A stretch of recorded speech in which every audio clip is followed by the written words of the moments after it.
Luego de un sueño intranquilo, Franz Kafka despertó convertido en un ser enormemente sensible. Así debiera comenzar entonces el relato de la siguiente historia sobre Kafka, qué tan lejos está del proceso de la metamorfosis, qué tan lejos está de, del castillo, qué tan lejos está del grueso de su literatura, aunque sí hay cosas de Kafka que ya nos revelaban su enorme dulzura. Esta historia es una historia apócrifa, una historia que tiene una fuente muy cercana a Franz Kafka, que es Dora Diamond, que fue su última esposa, una hermosa mujer que relata esta historia de la cual no hay más antecedentes, no hay más documentación, no hay nada, no hay nada. Perfectamente podría ser una leyenda. eh, pero la historia que cuenta Dora Diamond respecto a lo que pasó un año antes de morir Kafka es sorprendente. Salió a pasar por Berlín y desconsolada vio a una niña que lloraba en un banco de un parque. Se acercó y le preguntó qué le pasaba y la niña le dijo que su muñeca se había perdido, que su muñeca amada estaba perdida.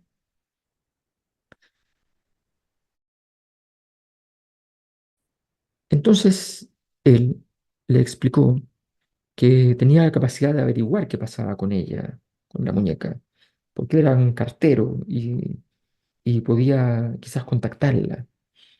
em, y que se juntaran al día siguiente en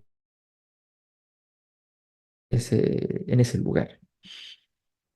Al día siguiente la niña llegó allí y también llegó Kafka.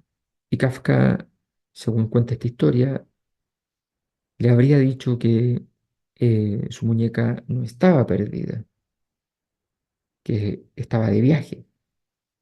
Y le traía para ello una carta donde donde la muñeca le explicaba a la niña por qué había emprendido el viaje, por qué lo necesitaba, por qué necesitaba conocer el mundo y no seguir encerrada.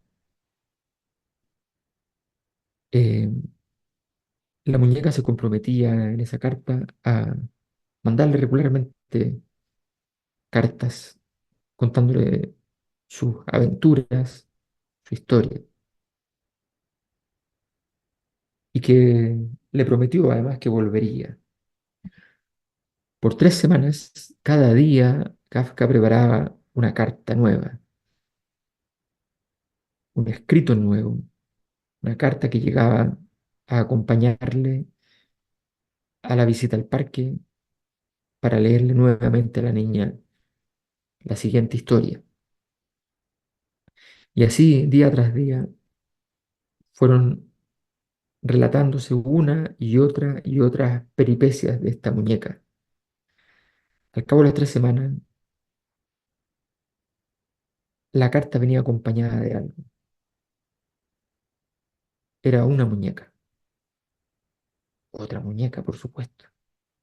Una muñeca que no se parecía a nada, porque Kafka ni siquiera había intentado sacar información de qué era, quién era la muñeca, cómo era, nada.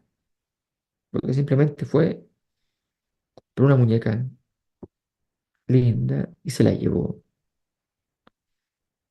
La niña le dijo, esta no es mi muñeca. Y entonces él sacó la carta. Y la carta explicaba detalladamente que lo que había pasado en todos estos días, en todo este tiempo, que las experiencias que había vivido la habían cambiado mucho. Y que hoy día era una persona diferente, una muñeca diferente. La niña no parece haberlo creído del todo, pero sí parece haberlo comprendido, haber comprendido qué es lo que estaba pasando. La niña, reconfortada, con una nueva muñeca que poseer, que adoptar, que querer, la niña se llenó todo su corazón con esta historia, con esta narración. Eh, Se ha puesto muchas veces de ejemplo esta historia para hablar de la capacidad de la literatura, de la capacidad de sanar. La capacidad de sanar es muy importante. ¿Quién podría negarlo? Por favor. Pero a mí lo que me gusta más de la historia es que nos muestra que en un escritor que había detectado el horror del mundo, que había detectado toda esa, todo ese absurdo, todo ese dolor, eh, yacía no un cinismo en él, sino que el esfuerzo cotidiano de en las pequeñas cosas dotar de sentido al mundo y dotar de sentido a las personas que lo habitan. Y ese regalo para esa niña, evidentemente, es invaluable.